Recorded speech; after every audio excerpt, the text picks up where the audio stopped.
উদ্বেগে অনেকেই রয়েছেন। ঠিক তেমনই বীরভূমের একটি স্কুলের ছবি দেখাবো আপনাদের। জাজিগ্রাম সর্বদয় আশ্রম হাই স্কুল। এই স্কুলে মাধ্যমিকের পর ছাত্ররা ভর্তি হতে পারছে না, স্থগিত ভর্তি। কেন? আমার প্রতিনিধি অক্ষয় আমার সঙ্গে রয়েছে, সরাসরি বলতে পারবেন অক্ষয়। দেখো অতনুদা, তোমাকে বলে রাখি, বীরভূমের যে প্রত্যন্ত প্রান্তিক এলাকা মুরারই 2 নম্বর ব্লকের যে জাজিগ্রাম, সেই জাজিগ্রাম উচ্চ বিদ্যালয়ে শিক্ষকের অভাবে একাদশ শ্রেণীর যে ভর্তি প্রক্রিয়া, সেই ভর্তি প্রক্রিয়া কিন্তু বন্ধ হতে চলেছে। সেই মতো স্কুল কর্তৃপক্ষ একটি নোটিশ জারি করেছেন যে নতুন করে এই নতুন শিক্ষাবর্ষে আর একাদশ শ্রেণীতে ভর্তি নেওয়া যাবে না। তার কারণ সেই স্কুলের শিক্ষকের অভাব।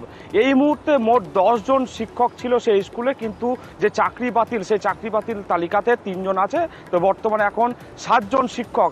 সেই কারণে তাদের পক্ষে একাদশ শ্রেণীতে ভর্তি নেওয়া সম্ভব না, তেমনটাই নোটিশ জারি করা হয়েছে। তবে এই নোটিশ জারির পর সমস্যায় পড়েছে এই জাজিগ্রাম সহ আরও 10টি গ্রাম। তার কারণ প্রত্যন্ত প্রান্তিক গ্রাম, এই গ্রামগুলি থেকে প্রায় 10 কিলোমিটার দূরে অন্যান্য স্কুলে ভর্তি হতে হবে। বিশেষ করে বেশ কিছু ছাত্রীর যারা অভিভাবক, তারা কিন্তু আতঙ্কে আছেন। তার কারণ হলো এতটা দূরে কিভাবে তাদের বাড়ির মেয়েদেরকে পড়াশোনা করতে পাঠাবে সেই নিয়ে। তবে দেখার বিষয় যে আদৌ কি একাদশ শ্রেণীতে ভর্তি প্রক্রিয়া আবার শুরু হয় সেই নিয়ে। তবে এই নিয়ে কিন্তু এই যে সমস্যার কথা বলছো, এই সমস্যা মানে এই সমস্যা যে কত বড় সমস্যা অভিভাবকরা হারে হারে বুঝছেন, তারা তো ভাবতেই পারছেন না যে কি করবেন এবার। আশপাশে আর কোথাও কোনো স্কুল নেই, আর পড়ুয়ারা তারা এই স্কুলে ক্লাস 1 থেকে পড়েছে, এরা তারা চাইছে যে তারা এইখানেই পড়বে, কিন্তু উপায় কিছু নেই।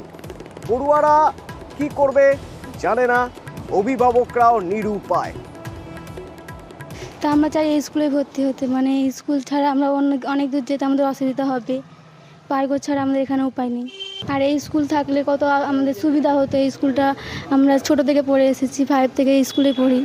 অনেক ধরনের সমস্যা আছে, যেমন আমাদের এখান থেকে অনেক দূর, তো তার জন্য মানে যাওয়ার সমস্যাটা সব থেকে বড়। কারো বাড়ির লোক আছে যারা মানে যেতে দিতে পারবে না, অত দূর মেয়েদেরকে ছাড়তে পারবে না, এরকম সমস্যা আছে অনেক।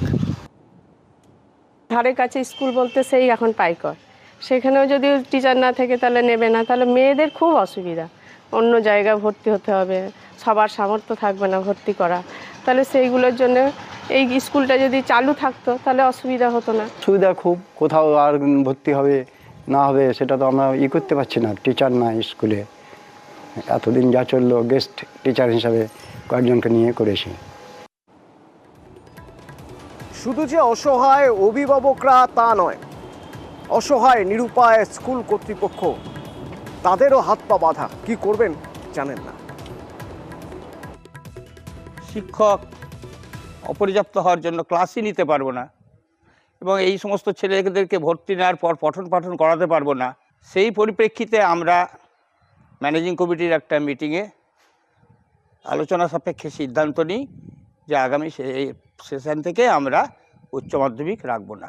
যে আমরা দেখছি বিষয়টা, যদি শিক্ষক আমাদের নিয়োগ হয়ে যায় তাহলে আমরা পুনরায় ভর্তি নেব, এই রকম মানসিকতা নিয়ে বর্তমানে আমরা আছি।